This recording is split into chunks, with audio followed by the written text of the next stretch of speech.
¿Cómo le hacemos para poder darle la vuelta a situaciones complejas? Resulta una de las preguntas más frecuentes que escucho con las personas con las que trabajo. Y fue justamente a raíz de un intercambio con una persona con la que trabajé esta semana,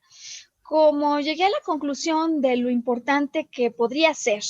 abrir toda una serie de podcasts en relación a este tema, ¿no? Definitivamente la pandemia ha venido a presentar para algunos desafíos como los que no conocían antes. Y por otro lado, pues con o sin pandemia, ¿no? A veces parece como que la vida viene en paquetes, ¿no? En etapas, en momentos, y hay algunos que de pronto dicen, ¿cómo salgo ya de esta racha? El caso de la persona con la que trabajaba esta semana, que tuvo dificultades al mismo tiempo en su relación de pareja y en su situación laboral y económica. No es el único, por supuesto que nos ha pasado a varios y yo me imagino que en más de una ocasión, que la vida nos lanza desafíos que vienen de alguna manera a amenazar el status quo en el que estamos nosotros viviendo e incluso las condiciones de estabilidad en las que nos habíamos de alguna manera desarrollado. Y esa es la razón por la que a mí me gustaría, bajo el enfoque de la psicología positiva, abrir hoy con este podcast una serie para poderte ayudar si te encuentras justo en este punto. Porque curiosamente cuando estamos justo en esas temporadas es cuando más nos olvidamos de algo que podría ayudarnos como un motor a salir avante. Y es que, pues resulta muy fácil estar contento y estar feliz en los buenos tiempos, ¿no? Allí todos somos realmente fácilmente contagiables de alegría y allí es muy fácil incluso que los demás se contagien del positivismo y de la onda, buena onda que traemos. Pero cuando caemos en estas rachas, en estas etapas complicadas a las que hoy queremos darle la vuelta, la verdad es que lo primero que se desafía es la alegría con la que nos desenvolvemos en la vida. Y pareciera como si no existieran motivos por los cuales debiéramos estar contentos, olvidándonos entonces de algo que muy pocas veces consideramos de esta manera, y es que la felicidad, como un estado al que podemos acceder mediante una decisión consciente, podría ser nuestro mejor aliado, nuestro mayor motor para salir justamente de esas rachas complicadas y de esos momentos bajos. Suena paradójico, suena difícil, ¿no? O sea, como si estoy en una etapa difícil que tenga alegría y felicidad artificial, dirían algunos, para darle la vuelta. Bueno, pues quiero explicarte a raíz de esta serie de podcast cómo es que podemos hacer eso que dice el eslogan, ¿no? Del grupo del canal con el cual colaboramos, yo elijo ser feliz. ¿Cómo que yo elijo? ¿De qué manera puedo tomar esta elección? ¿Cuáles serían esos consejos que nos da la psicología positiva, esa rama de la psicología que está enfocada en entender lo que hace a un hombre feliz? De tal manera que se pueda volver esto real, esto que te digo, ¿no? Es decir, usar a la felicidad como un instrumento, como un motor para salir avante de la dificultad, como un mecanismo para poder sortear obstáculos en lugar del premio al que accederemos una vez que hayamos dejado esto atrás.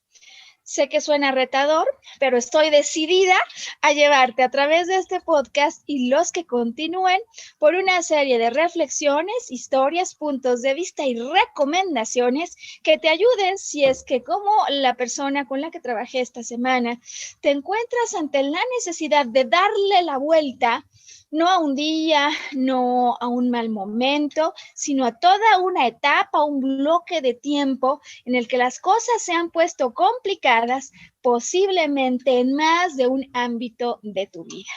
Y como hacemos en muchos de los podcasts, pues nos vamos a auxiliar para este primero en una historia que posiblemente muchos recordemos con cariño, con emoción, porque se trata de una de esas historias clásicas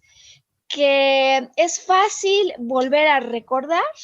y que por lo mismo sus personajes, sus metáforas, me parece que nos ayudan a dibujar de una manera bastante interesante aquellas cosas que podemos hacer para retomar felicidad, como hemos dicho y vamos a seguir explicando a lo largo de esta serie, como el motor que nos ayude a salir adelante de los obstáculos y no como el premio que nos estaría esperando una vez que hemos salido de ellos. Bueno, pues lo que vamos a hacer entonces en este podcast, el primero que hacemos para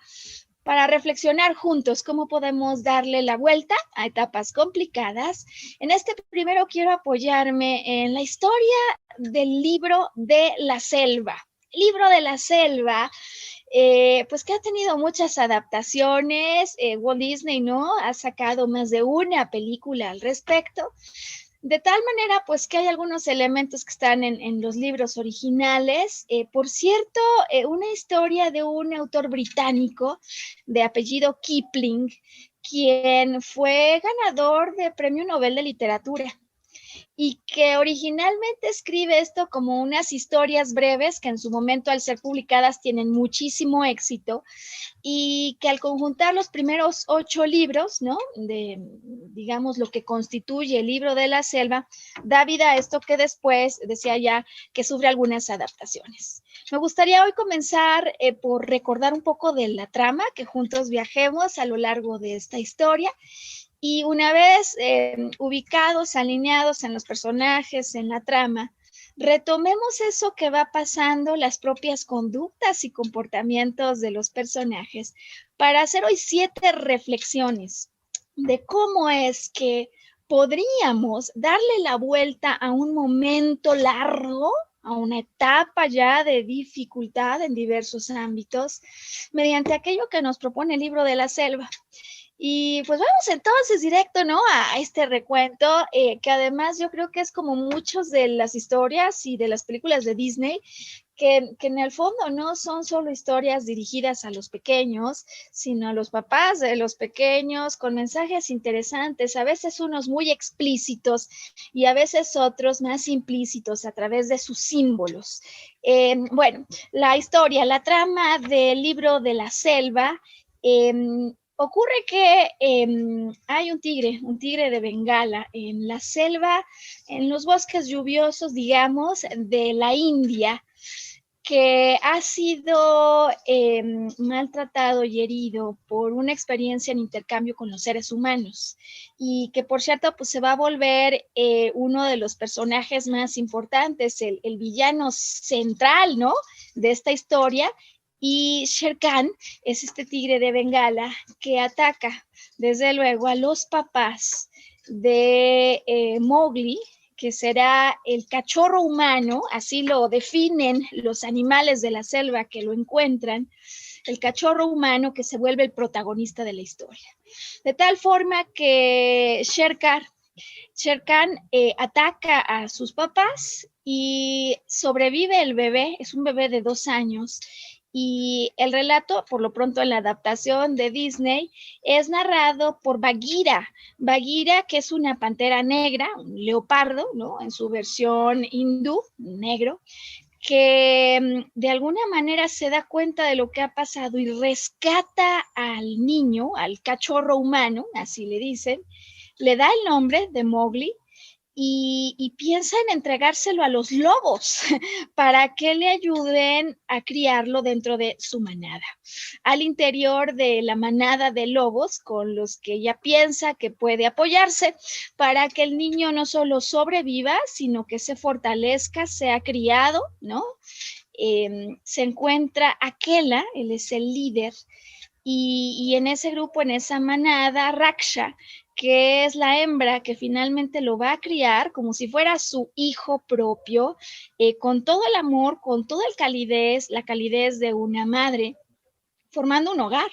para el niño, en el que crece, por supuesto, considerando a los lobos que le rodean como si fueran su familia auténtica. En este sentido, cuando lleva a Bagheera a presentar al cachorro humano, pues hay que seguir los protocolos, porque a efecto de que ellos puedan aceptar a este cachorro humano, según la ley de la selva, ¿no? Hay la necesidad de que dos externos que no sean lobos estén a favor de dicha adopción. Desde luego, Bagheera, la pantera negra que lo ha rescatado, será el primer personaje que opera a favor de esto, y aparecerá también un personaje importante, Balú, un oso, que se encarga de enseñar a los lobos las leyes de la selva. Entonces, Balú y Bagheera resultan los dos amigos de salida, los dos patrocinadores que operan a favor para que Mowgli sea educado y aceptado al interior de esta manada de lobos. Así que de alguna manera en el libro, con algunas diferencias, ¿no?, respecto a la adaptación de Disney, pero finalmente se presenta, creo yo, un mismo principio, y es el poder de la amistad. El poder de la amistad de estos dos amigos que de hecho superan en mucho al amigo promedio, en tanto están dispuestos a incluso sacrificar su vida con tal de ayudar al amigo, es decir, un nivel de lealtad altísimo en el que se desarrollan las aventuras y experiencias que van fortaleciendo a Mowgli. En la trama, en la cinta cinematográfica,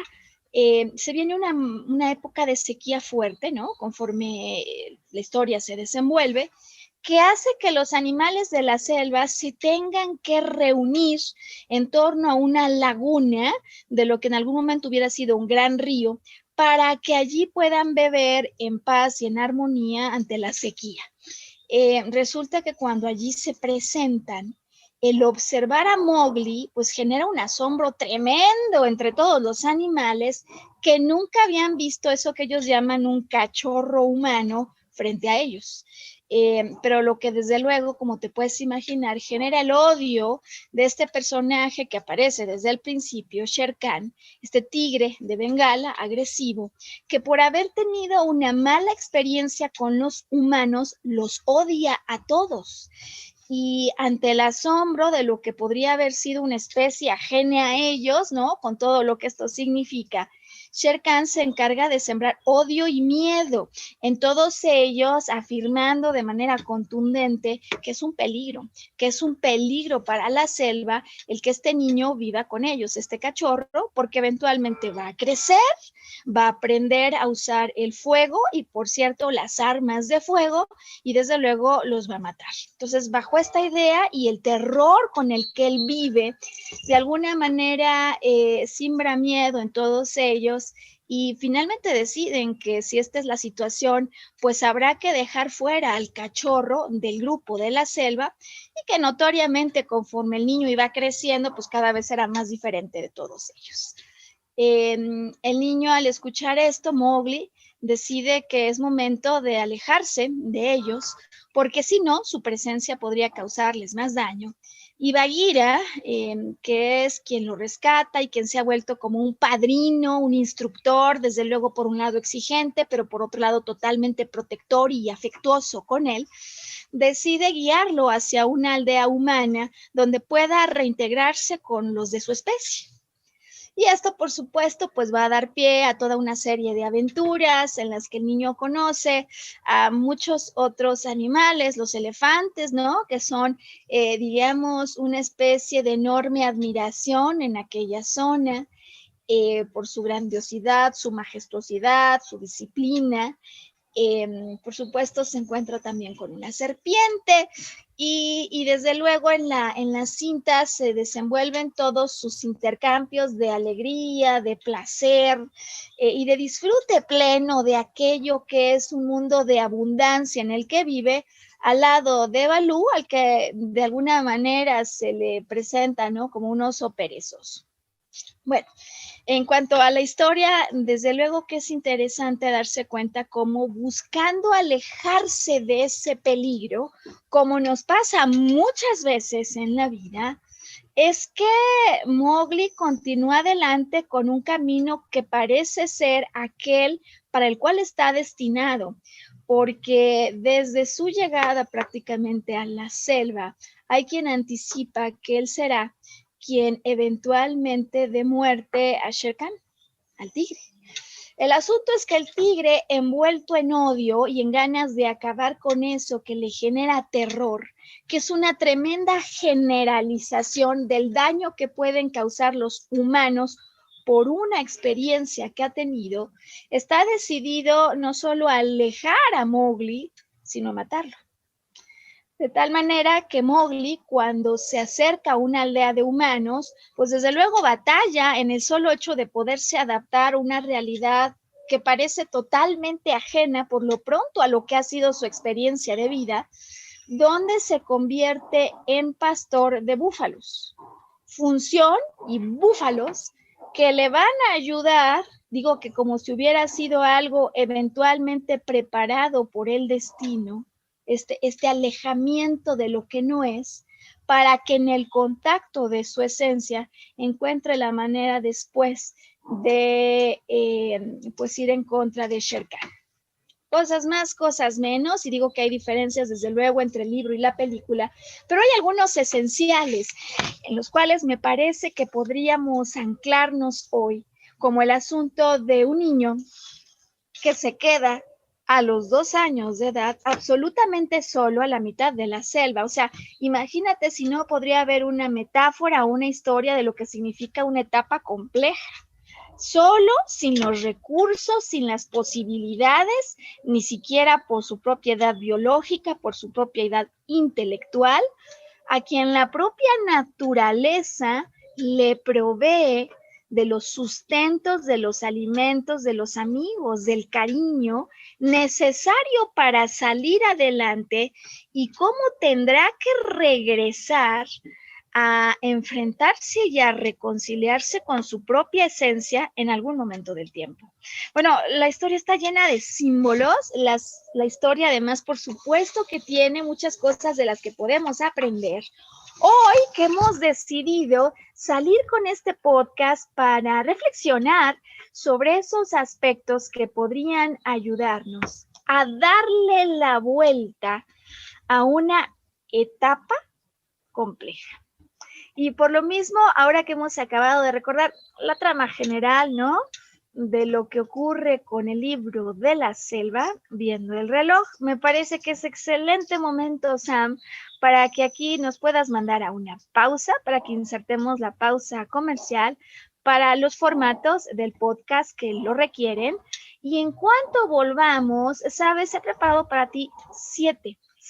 reflexiones sobre aquello que nos enseña el libro de la selva,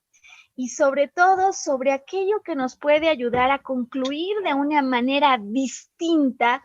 otras alternativas, otras puertas que podemos abrir, otros cielos que podemos mirar en esos momentos de dificultad. Esto se llama Volver a Brillar. Yo soy Maru Méndez y estoy feliz de que estés con nosotros, con lo cual te invito a acompañarnos en cuanto regresemos de esta pausa. Y bueno, quienes nos acompañan por la vía de Facebook Live o YouTube, como producimos al mismo tiempo en video, nos acompañan de seguido. Y pues si tú vienes de Spotify, tienes alguna pausa comercial, te doy la bienvenida de vuelta a este podcast que estamos lanzando esta semana, cuando queremos hablar de recomendaciones desde la perspectiva de la psicología positiva. ¿Qué podemos hacer para darle la vuelta a esos momentos de vida, etapas a veces que sentimos muy prolongadas, que nos vienen a desafiar en diferentes aspectos, tanto personales como laborales, profesionales, en nuestras relaciones familiares, interpersonales, etcétera?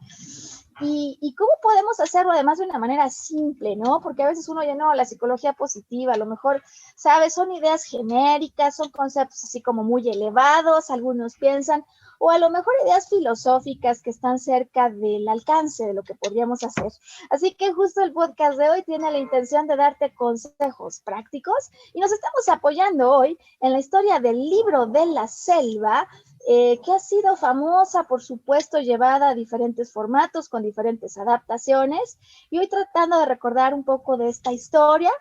al menos los asuntos esenciales, como el que surge la vida de este libro, cuando un niño de 2 años es rescatado por una pantera de nombre Bagheera, que al rescatarlo se le ocurre llevarlo con una manada de lobos para que lo críen. Manada en la que encuentra un hogar, calor, formación, aprendizaje y amigos, como por supuesto Balú, el oso perezoso, y la guía, ¿no? La guía que encuentra tanto en Bagheera como un padrino, como un patrocinador, que al mismo tiempo que es exigente, también le da mucho calor. Y cómo encuentra en los desafíos de la selva el regreso al reencuentro de su propia esencia, que metafóricamente, ¿no? Aunque sea una historia fantasiosa, pues guarda paralelismos muy interesantes con una vida humana, porque yo he observado que normalmente siempre a raíz de estos conflictos o derrumbes que se van presentando en la vida, vamos recibiendo llamados para reencontrarnos con asuntos esenciales de nosotros, ¿no? Decía como la persona que me hizo reflexionar acerca de todos estos temas, a quien le agradezco que nos haya dado la inspiración para el programa y el ejemplo, porque lo que le sucede a él podría estarle ocurriendo a muchas otras personas, cuando él nos cuenta cómo en la semana, ¿no? Su vida al mismo tiempo presentó un derrumbe fuerte en el aspecto familiar, en el vínculo familiar, y también un desafío fuerte en el camino profesional que había seguido. Y cómo a veces en esos momentos parece como que no sabemos ni dónde estamos parados ni qué podemos hacer. Pero la verdad de las cosas es que si analizamos con un poco más de detalle lo que puede estar pasando, por ejemplo, en su caso, la trayectoria profesional a la que había llegado era totalmente desviada de lo que para él genera máxima pasión, de aquello para lo que él tiene más talento. Entonces, este derrumbe que está en una situación lejos de su esencia, realmente se presenta para reacercarse con ella, con esta esencia, reencontrarse con ella, como le va a pasar a Mowgli, el protagonista, cuando a raíz de que Shere Khan, el tigre de Bengala, que vive en el odio y en el miedo, porque detrás del odio hay enojo y detrás del enojo siempre hay miedo, vive aterrado por lo que le ocurrió en algún momento en su experiencia con los seres humanos. Entonces, bueno, me parece que es momento de que hablemos de 7 cosas que podríamos descubrir a lo largo de la historia del libro de la selva y que me parece que atrás de ellos hay profundidad y por supuesto también hay algunos consejos prácticos. En primer lugar, fíjate que para mí es interesante esto, tanto en el libro como en la película. El niño sabe, aprende, ¿no? Que le llaman el cachorro humano, que en la selva hay reglas que hay que cumplir. Y si bien no se presentan como un libro de los 7 principios o las 20 reglas de la selva, sí paulatinamente en la historia se va haciendo referencia a ellas. Y digo que en la historia para niños a mí me parece absolutamente interesante cómo la primera regla que más llama mi atención está vinculada con eso que algunos entendemos como la ley del karma, ¿no? Como la ley del karma en el libro de la selva. Bueno, recordemos que es una historia fincada en India y es un autor inglés el que escribe Kipling, ¿no? Kipling, el que escribe esto. Desde luego se ve una persona influenciada por los principios con los cuales se desarrolla la vida espiritual en India. La situación esta es que en el interior del libro de la selva se le explica al niño, a Mowgli, que en definitiva si hay algo que está prohibido en la selva es acabar con una vida humana. Y este es un asunto que se desprende, me parece que tanto de la experiencia práctica que ellos tienen, como de un entendimiento más profundo de estas reglas que establecieron de alguna manera los creadores del universo, que no solo aplican a la selva de la India, sino a toda vida humana. Y es que le dicen que está prohibido que cualquier ser de la selva se atreva a herir, a matar, pues, a un humano. Porque ellos saben que si eso ocurre, que si un ser de la selva le da muerte a una vida humana, habrá consecuencias por ello. Por lo pronto, la simple y práctica van a regresar otros humanos y entonces va a haber muerte a raíz de esa muerte primera en la selva. Lo cual, pues por supuesto ya desde el punto de vista práctico no es para nada una buena idea, ¿no? Un cazador, una persona que va, que se mete allí, pero que muere, podría atraer a muchos otros seres humanos. Y bueno, aquí el debate, ¿no? De si se metieron con ellos, el cazador viene y les quiere herir de muerte. En todo caso, me parece que lo esencial está en algunas de las palabras que están escritas en el libro de la selva, donde el tema no se queda allí. O sea, no solo es que se dan cuenta que si ellos matan a un humano, luego vienen más y mueren más de ellos, sino que observan que en la selva en la que habitan, en el universo en el que estamos todos inmersos, hay ciertas leyes que operan, de tal manera que si tú pones algo afuera, tarde o temprano eso va a regresar a ti. Y se lo explican a Mowgli cuando le dicen que en ocasiones por este tipo de actos que cometes, te arrepientes, pero que el arrepentimiento no va a evitar el castigo. Y que por su lado el castigo desde luego sí evitará que esto siga ocurriendo. Pues es una versión, es una manera, ¿no?, de explicar lo que para algunos significa el concepto del karma, pero que a mí me parece interesante que se sugiere en la trama y que sí que nos hace reflexionar en momentos complicados de algo que a veces podríamos estar pasando por alto. Y es que si todo lo que regresa, más bien, si todo lo que vivimos es algo que en algún momento pusimos afuera, si todo lo que experimentamos es la consecuencia de algo que pusimos afuera, la verdad es que estas etapas complejas, estos momentos difíciles, son invitaciones fuertes a revisar de qué manera quizás en el pasado, cuando no éramos tan conscientes de lo que hacíamos, cuando no lo hicimos de verdad, ahora sí que queriendo, quizás pusimos afuera cosas de las que ahora nosotros estemos recibiendo consecuencias. Y es que me parece que, por supuesto, nunca es que nosotros hacemos el mal deseándolo, ¿no? Hay teorías muy diversas al respecto que indican que nosotros siempre todo lo estamos haciendo buscando un bien mayor. Pero por supuesto que me he dado cuenta que en ocasiones cuando le estamos pasando mal, cuando estamos viviendo en carne propia circunstancias que no le desearíamos a nadie, a veces esos momentos difíciles son invitaciones o bien para revisar dónde a lo mejor en el pasado podríamos haber hecho algo similar, sin conciencia, sin querer, o bien, qué es lo que nunca queremos hacer en nuestra vida, ¿no? Me recuerda mucho esto, la historia de un fundador de una casa que se llama Synchronicity, el maestro Charles Cannon, que escribió una obra fabulosa que se llama Cómo perdonar lo imperdonable, a raíz de una vivencia que tiene en un hotel en Mumbai, donde él con un grupo que llevaba de meditadores viven actos terroristas.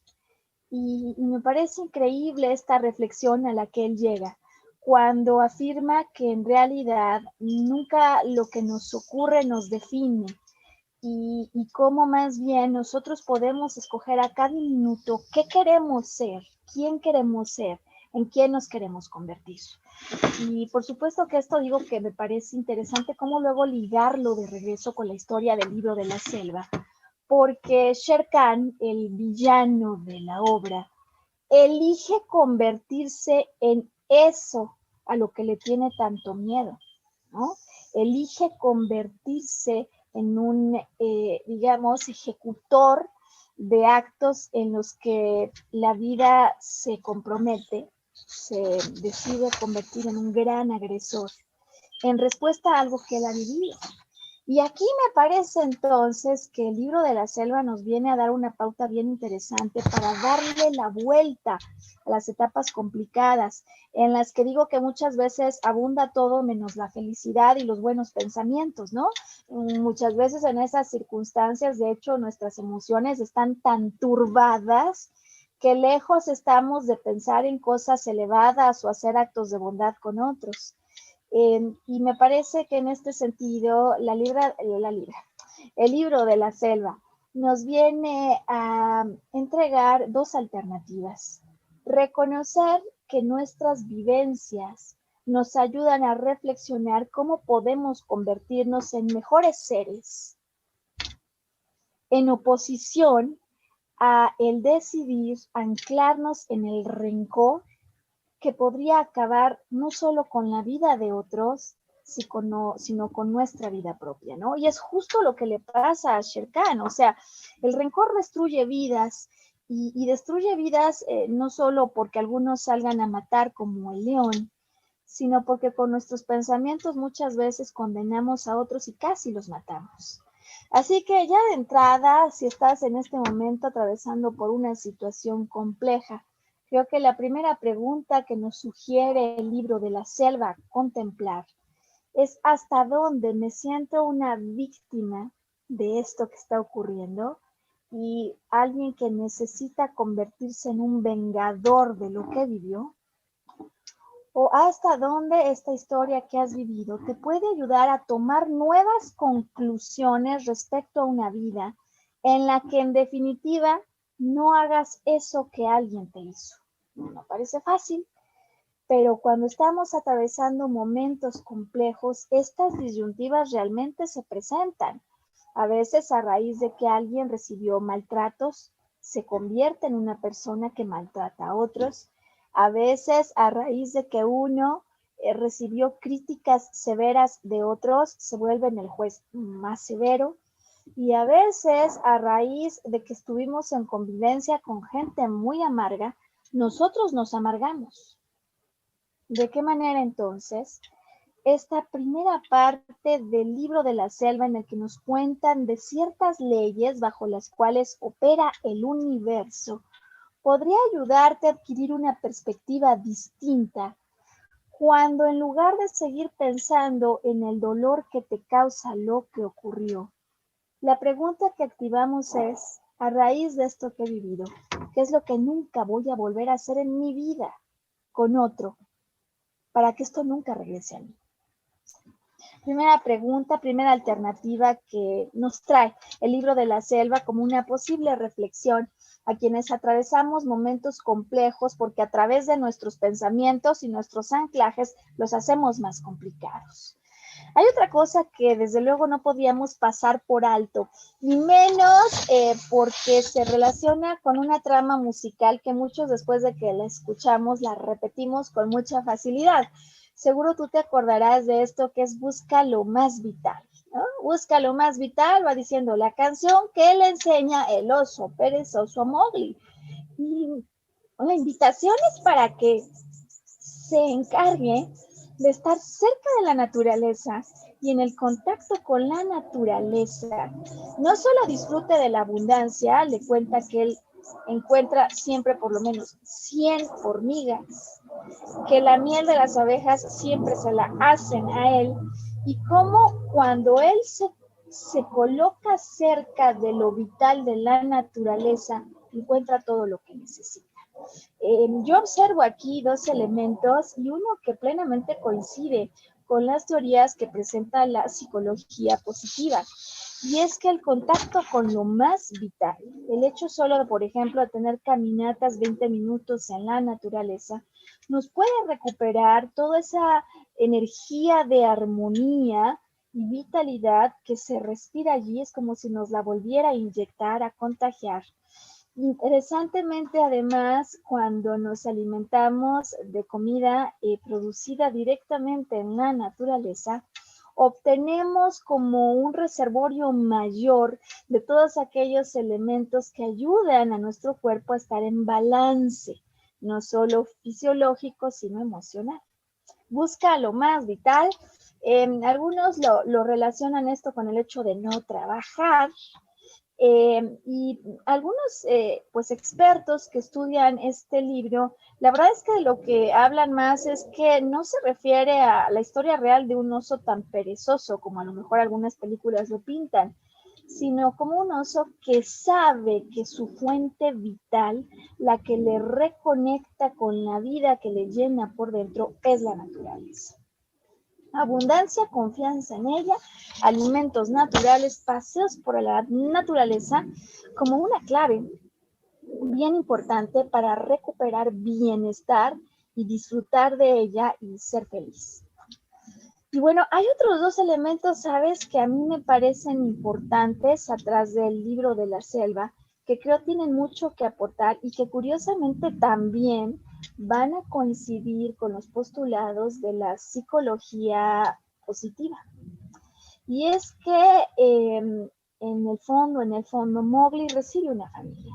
Mowgli recibe una familia que no es su familia de sangre. Mowgli es adoptado, bien recibido por la loba Raksha,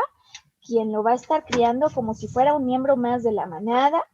y sus hermanos, los animales de la selva, aunque saben que es humano, lo reconocen como parte de esta familia, de tal manera que Mowgli siente que su mamá loba es su madre, y es alguien que ha lamido sus heridas, que lo ha acompañado en sus preocupaciones, que se ha preocupado por él a su vez, que le ha aconsejado cómo hacer las cosas y que lo ha guiado por los senderos seguros para que no tenga daño. En este sentido, sin ser su madre, digamos, de sangre, Raksha ejemplifica los valores que tiene ahora el niño, porque ha sido el resultado de una crianza feliz, de una crianza llena de amor, de ternura y, por supuesto, de principios y de educación para sobrevivir en la selva de la vida. Al final, cuando el hijo se va a ir, ¿no?, se va a ir del grupo, Raksha le dice algo así como: no importa dónde tú vayas o cómo ellos te llamen, humano, cachorro, persona, porque tú siempre serás mi hijo. Y, ¿sabes? A mí me parece que la reconexión con estos valores que muchos recibimos en el núcleo familiar, en tiempos de dificultad,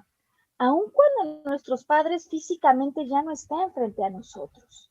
o el rol que tuvieron en nuestra vida, aún los que no fueron nuestros padres de sangre, porque hay muchos que no tienen esa oportunidad.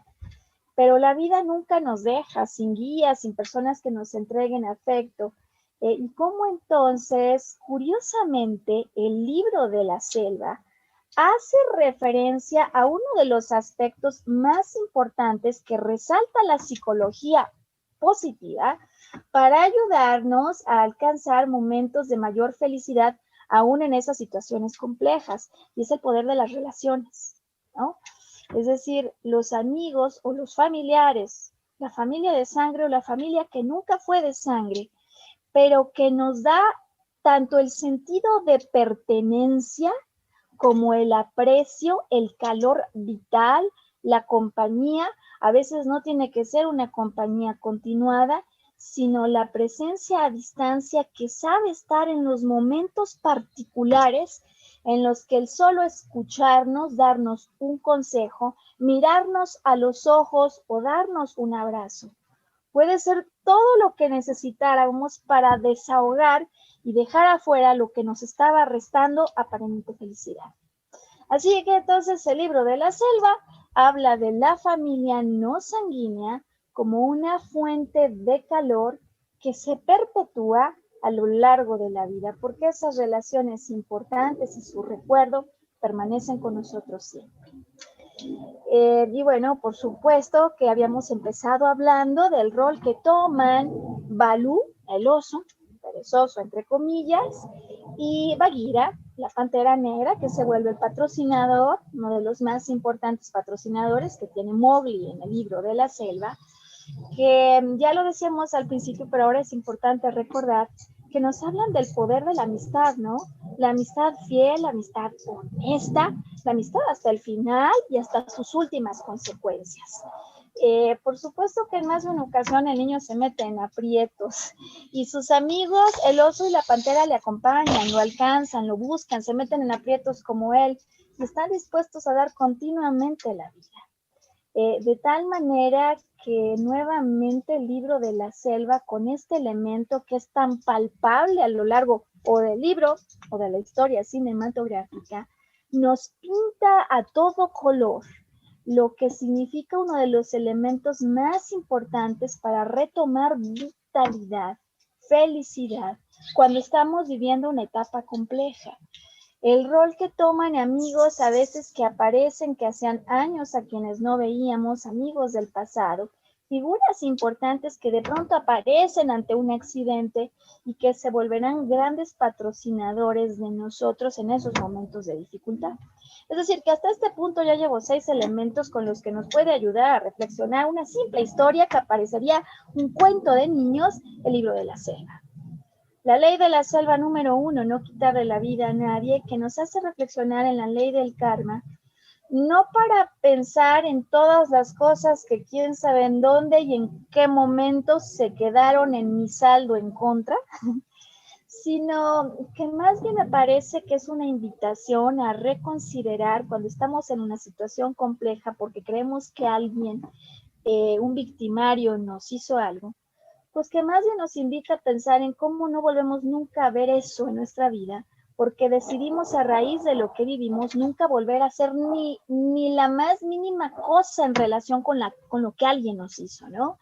Es decir, no poner afuera lo que no quieres de regreso. Una primera invitación que nos hace el libro de la selva y que en momentos de complejidad podemos usar para darle la vuelta a las cosas, es decir, en lugar de seguir pensando cómo me hizo llorar a alguien y seguir sufriendo por eso, darle la vuelta al decir cuántas veces quizás yo he hecho sin querer llorar a alguien y qué puedo hacer para nunca más volver a poner afuera eso que yo no quiero que regrese. Por otro lado, hemos hablado hoy del rencor como una posibilidad, ¿no? Una posibilidad que sin embargo nos quita vida, nos resta absoluto entusiasmo cuando nos anclamos a un evento y muchas veces decimos, nunca más me vuelve a pasar esto, nunca más me lo vuelven a hacer. Pero en ese odio que dijimos que realmente o resentimiento trae enojo y en ese enojo que trae miedo, lo que estamos tratando de construir es como una mega defensa para que no suceda lo que nos lastimó. En lugar de darnos la oportunidad de mirar quizás con más astucia lo que ocurrió, ¿por qué? Porque hayamos tenido una mala experiencia con una persona en una circunstancia, pues muchas veces acabamos aislándonos y decimos nunca más eso. Y la verdad de las cosas es que quizás estemos actuando como lo hace el tigre Shere Khan, que al vivir en ese resentimiento, que a veces decimos, no, yo no soy rencoroso. No, pero como no quiero volver a sentir esa cosa tan fea, me bloqueo, me aíslo y entonces me evito la posibilidad de sufrir, pero también de vivir en la vida, con lo cual muchas veces sufro más. Así que entonces, segunda enseñanza, cómo poder observar los momentos que nos generaron dolor, como eventos aislados que podemos entender perfectamente cómo pasó aquello, pero para no separar de nuestra vida posibilidades y cosas que nos hacían ser plenos, felices, ¿no? Por otro lado, el libro de la selva, la invitación a recordar, buscar lo más vital, es decir, la revitalización que viene en el contacto con la naturaleza y la revitalización que viene al alimentarnos de lo más vital, como lo que le enseña a comer Balú a Mowgli en la naturaleza. Y estos dos últimos elementos, ¿no? El poder de una familia extendida, que no es tu familia de sangre,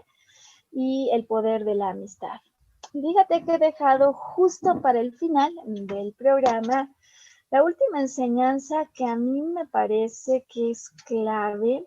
para darle la vuelta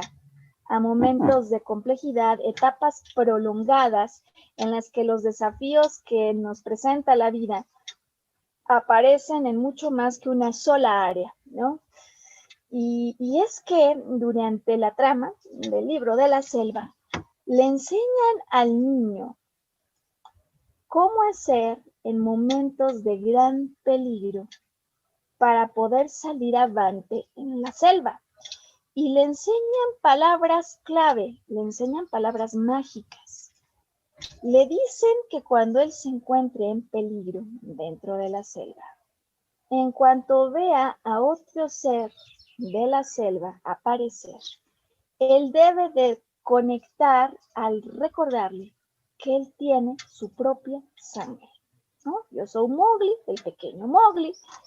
y tengo tu misma sangre. Y esto de tengo tu misma sangre, porto tu misma esencia, es como una liga que le conecta de manera inmediata con otros compañeros de la selva que lo reconocen como parte de la misma vida que ellos son integrantes. Entonces, cuando yo reconozco a otro que dice que tiene mi misma sangre, es parte de la misma vida a la que yo pertenezco y por lo mismo puedo ayudarlo y defenderlo. Es interesante porque, con otras palabras, pero muchas civilizaciones milenarias, como los mayas, reconocieron la importancia que tiene el poder conectar con otros a otro nivel. Cuando yo reconozco que porto tu misma esencia, que yo soy tú y tú eres yo, como decían ellos cuando se saludaban con esta frase llamada In Lakesh. Entonces, como yo formo parte de la vida y tenemos una esencia que nos conecta, nos hermanamos y puedo salir en tu ayuda. Me parecen palabras interesantes, ¿no? Yo conecto con el otro cuando estoy en peligro porque tengo tu misma sangre, porto tu misma sangre. Y que son palabras potentísimas cuando yo cambio la palabra sangre por esencia, yo porto tu misma esencia con la que reconectamos con los seres humanos. Sucede que en estas etapas complejas, cuando decíamos ya que el pensamiento se nubla, cuando las emociones andan turbias, muchas veces lo menos que tenemos son ganas de conectar con otros, ¿no? Porque posiblemente, como el tigre, al habernos sentido heridos, muchas veces pensamos que estos momentos de complejidad se deben a lo que alguien nos hizo en el pasado y por lo mismo estamos todo el tiempo regresando y culpándonos y culpando a otros y desde luego haciendo todo menos hermanarnos. Y la realidad de las cosas es que el solo hecho de adquirir una mirada distinta, de reconocerme como un ser que participa en un libro de vida más amplio, puede ayudarme a reconectar con otros seres humanos que portan mi misma esencia, que viven mi misma humanidad, que han pasado por altas y bajas exactamente igual que yo y que por lo mismo están en posibilidad de tenderme una mano y ayudarme para salir de esas etapas complicadas. Porque la verdad es que también muchas veces cuando atravesamos por esos momentos complejos queremos todo menos estar con alguien, ¿no? Muchas veces buscamos estar aislados. Y me parece que el libro de la selva, con estas hermosas palabras de conexión en momentos de peligro, nos da una mano, nos da un recordatorio de la importancia que tiene lanzar pedidos de conexión con los otros y con lo otro, con el espíritu, ¿no? Con el nombre que tú le des a lo que se encuentra más allá de lo que podemos ver, pero que naturalmente es una fuerza superior que ha creado todo lo que nos rodea. Y cómo además, por supuesto, es que en las temporadas difíciles, esas que de repente vienen y se instalan en la vida, y muchas veces nos olvidamos de eso incluso, ¿no? O esta semana que platicaba con la persona que ha motivado este primer podcast, le decía, ¿quién es su asociado en el cielo, no? ¿Con qué figura divina conecta con más facilidad? ¿Con los ángeles? ¿Cuál es su maestro, su guía de conexión? Y él me decía que se encontraba solo y solo con él. Me insistió mucho en eso y es por esto que he dejado este elemento hasta el final, porque en momentos de dificultad, el saber que hay otros que han pasado por esos momentos,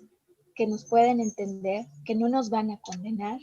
y que nos pueden dar una mano de ayuda. Muchas veces es lo único que necesitamos, recibir esa mano para volvernos a poner de pie y encender el movimiento.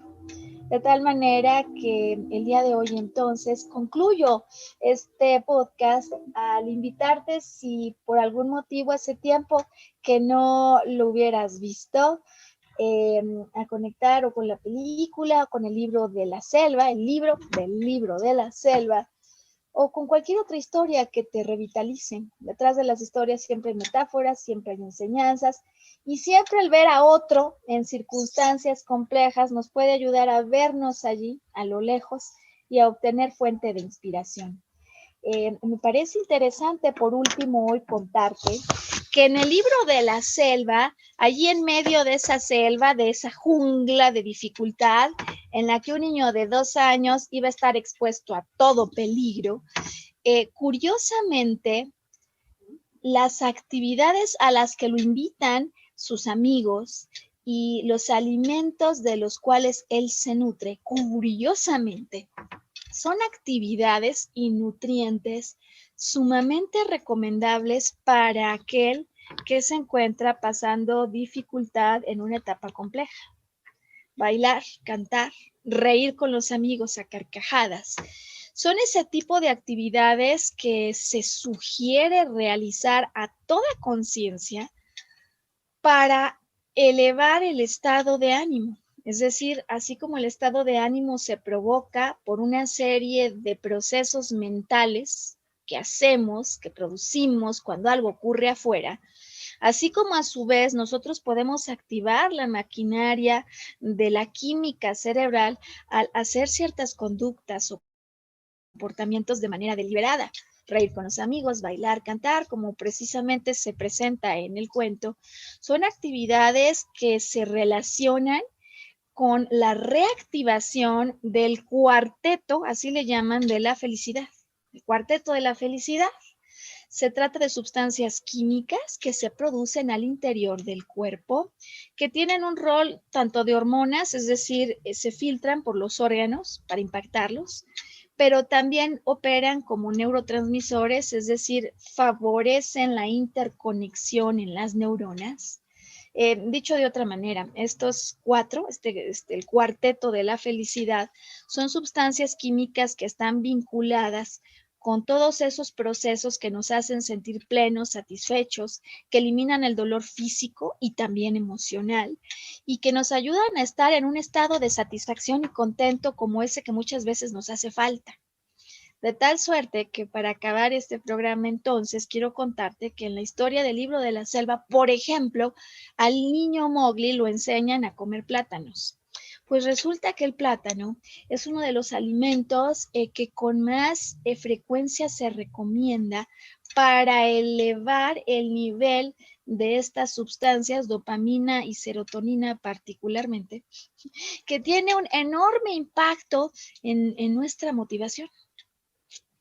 De tal manera que atrás de la historia del libro de la selva no solo hay una historia para niños pequeños, hay símbolos, hay acciones, hay comportamientos y hay reflexiones que a mí me parece que por supuesto tienen mucho que aportar cuando estamos batallando con un momento, con un periodo complejo.